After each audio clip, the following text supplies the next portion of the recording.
আমাদের হাতে কিছু নাই, আমরা রাজা বাদশাও নই, জোর করেও ফেরাতে পারবো না। আর আমাদের কাছে সে দোয়া মন্ত্র নেই কাউকে ফিরিয়ে দেবে। আল্লাহর ইচ্ছা হতে হবে, আল্লাহ চাইছে কিনা তার ফিরা।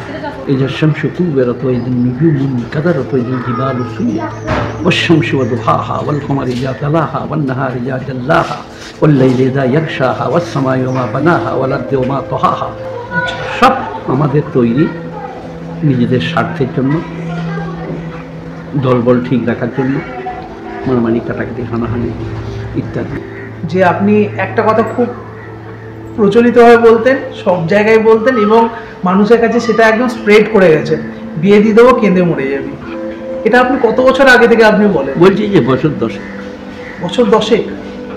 এটা কি চিন্তা ভাবনা করে এসেছিল আপনার?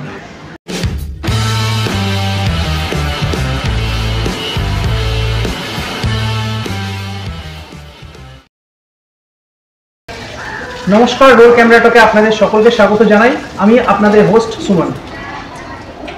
আজকে আমাদের টপিক ইসলাম। ইসলাম কি, প্রকৃত ইসলাম কি সেটা আপনাদের জানা খুব দরকার। এই পডকাস্টটি আমরা আলোচনা করব ইসলাম ধর্ম নিয়ে, ইসলাম ধর্মের বিভিন্ন বিষয় নিয়ে, যেগুলি সকলের জানা খুব উচিত। এই পডকাস্টটি করতে আমি আজকে একটু নার্ভাস এবং খুব এক্সাইটেড অলসো। কারণ নার্ভাস এই জন্য, কোনো ভুল যেন আমি কিছু বলে না ফেলি, এবং এক্সাইটেড এই জন্য কারণ আমি নতুন কিছু শিখতে পারবো এই ধর্ম সম্বন্ধে। আমাদের যিনি গেস্ট আছেন উনি একজন জনপ্রিয় ফেস, মৌলানা শওকত আলী সাহেব। ওনাকে অনেক অনেক জি ধন্যবাদ। ধন্যবাদ। কেমন আছেন স্যার?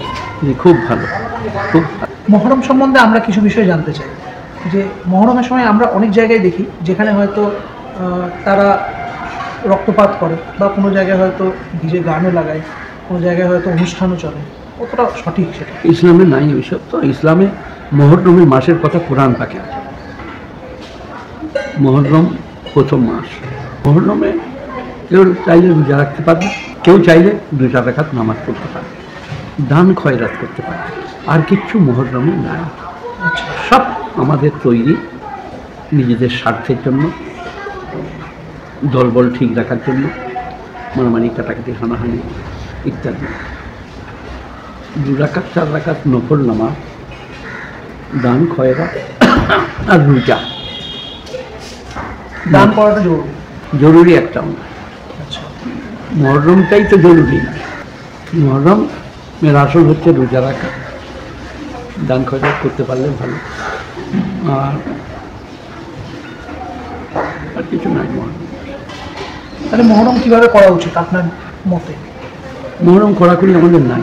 পারলে 2 রোজা রাখো আর কিছু নামাজ পড়ো করে। মহরম যাদের কারণে, তাদের উদ্দেশ্যে আল্লাহ তাদের মাগফিরাত করে দিও, তাদের মঙ্গল করো। বাকি ঢোল বাজনা খানা পিনা কিচ্ছু নাই। মহরম কোনো কেতাবে দেখাতে পারবে না। ইসলাম ধর্মে হারাম কোন জিনিসগুলো? অনেক হারাম আছে। সুদ হারাম, তাড়ি হারাম, বাড়ি হারাম, চুরি হারাম, খুন করা হারাম, অত্যাচার হারাম, অবিচার হারাম। প্রচুর হারাম আছে অনেক। নেশা করা এটাও তো হারাম। একবারই হারাম। যারা এই নেশা করে তাদেরকে আপনি কি মেসেজ দিতে চান? নাজায়েজ কাজ করছে, হারাম কাজ করছে, তাদের কীভাবে ঠিক করা উচিত? ফিরে আসাটাই তাদের উচিত সেখান থেকে। তাহলে আমাদের হাতে কিছু নাই, আমরা রাজা বাদশাও নই, জোর করেও ফেরাতে পারবো না। আর আমাদের কাছে সে দোয়া মন্ত্র নেই কাউকে ফিরিয়ে দেবে। আল্লাহর ইচ্ছা হতে হবে, আল্লাহ চাইছে কিনা তার ফিরা। কাফের শব্দের ইনার মিনিং কি? কাফের খাঁটি মিনিং হচ্ছে লুকানো। লুকানো? চাষিকে কাফের বলে আরবিতে। আচ্ছা, বীজ লোকাই বলে আচ্ছা। মাটিতে।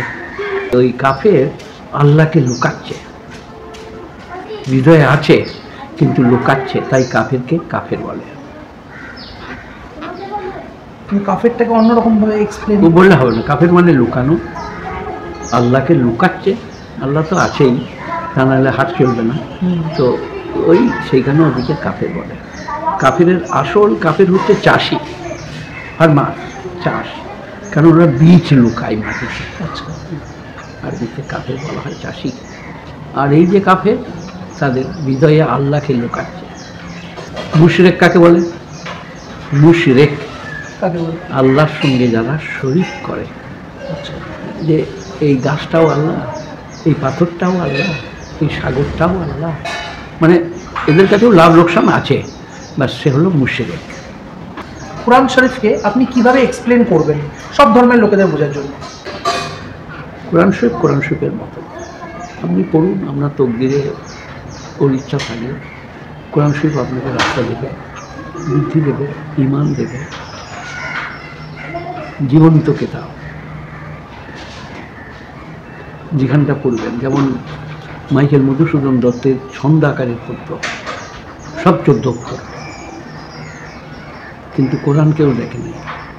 এই যে শামসু কুবিরাত ওয়া ইযান নুজুমু কাদারাত ওয়া ইযাল জিবালু সুয়িরাত ওয়াশ শামসু ওয়া দুহাহা ওয়াল কমারি ইযা তালাহা ওয়ান নাহারি ইযা জাল্লাহা ওয়াল লাইলি ইযা ইয়াগশাহা ওয়াস সামাই ওয়া মা বানাহা ওয়াল আরদি ওয়া মা তাহাহা। গোটা সূরাটাই ছোট হাদিস শেষ করেছে আয়াতগুলো। বুঝলে এইখানেই হেদায়েত হয়ে যায় মানুষ। কি 14 অক্ষরের দেখেছে আর কি মাইকেলের দেখেছে। এই গ্রামেটিক্যাল আলাদা, এর ওজন আলাদা, ছন্দ আলাদা। নামাজ পড়ার সময় আপনারা যখন নামাজ পড়েন তখন আপনাদের মাইন্ডে কি চলতে থাকে? মানে প্রফেট মোহাম্মদ না উপরওয়ালা? মোহাম্মদ সাথে কোনো সাথ নাই, উপরওয়ালা। আর মাইন্ডটা আমার হাতে নয়, তিনি আমার মাইন্ড যেমন রাখবেন তন্ময়তা, একাগ্রতা, ধীর স্থিরতা। নবী সাল্লাল্লাহু আলাইহি ওয়াসাল্লামের কোনো কথাই আসবে না নামাজে, খালি দরুদ পড়বো তার উপর। তাকে যদি ধ্যান করি নামাজ হবে না। আপনি যখন নামাজ পড়বেন আপনার শুধু একাগ্রতা থাকবে যে হ্যাঁ, উপরওয়ালার। আপনার অনেক ভিডিওতে আমরা দেখেছি বা এর আগেও আমরা পেয়েছি যে আপনি একটা কথা খুব প্রচলিতভাবে বলতেন, সব জায়গায় বলতেন এবং মানুষের কাছে সেটা একদম স্প্রেড করে গেছে, বিয়ে দিয়ে দেবো কেঁদে মরে যাবি। বিয়ে দিয়ে দেবো কেঁদে মরে যাবি, বলবে এটা তো আমার ডায়লগ, তুই কোথা পেলি? এটা আপনি কত বছর আগে থেকে আপনি বলেন? বলছি যে বছর 10। বছর 10? এটা কি চিন্তা ভাবনা করে এসেছিল আপনার? আমি বলতে পারবো না। ছেলেরা সব ঝগড়া করছে, হিলগুল করছে, আমার বিয়ে দিয়ে দেবো কেঁদে মরে যাবি। সেটাকে সবাই অ্যাকসেপ্ট করেছে, বলে দারুণ হয়েছে কথাটা। সিনেমার আর্টিকরা পর্যন্ত। আচ্ছা, এক দুটো মজার কথা আরো শুনতে চাই আপনার জলসা সংক্রান্ত। সেখানে প্রোগ্রাম করতে গিয়ে আপনি কি দেখতে পান? ইনস্ট্যান্ট কিভাবে তৈরি হয় আপনার? না, আমার ব্যাপারটা উত্তম কুমার যখন সিনেমায় যায় তখন পজিশনটা আলাদা। তা আমি যখন স্টেজে যাই সব লোক মনসায় এসে গেছে, এরপরে বলবে এই পরিস্থিতি নিয়ে তারা থাকে, আমাকে আর কিছু করতে হয় না। কোনো ছোট ছেলেরা একটু ইদার আদার করলে ধমকে দিলেই কাজ হয়। একজনকে সেদিনে বললাম, হালাহালির যদি ক্যাসেট লাগান তোকে পেশাব করতে যেত না, এইখানেই পেশাব। ছোট ছেলে। আবার অনেক সময় আমরা দেখতে পাই যে আপনি ভিডিওতে আপনার দেখেছি কেউ হয়তো স্টেজের এক সাইড থেকে অন্য সাইডে যেতে গিয়ে আপনি বলেন শাহরুখ খান জুতো নিয়ে কোথায় যাচ্ছ?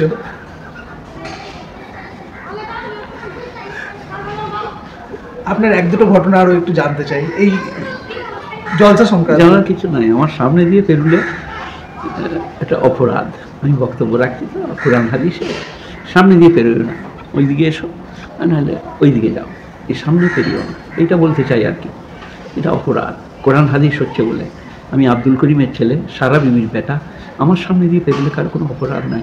কিন্তু এখন কোরআন হাদিস বলছি, পথে পেরোতে দেবো না। জলসা কমিটির সেক্রেটারি হলেও গেট আউট।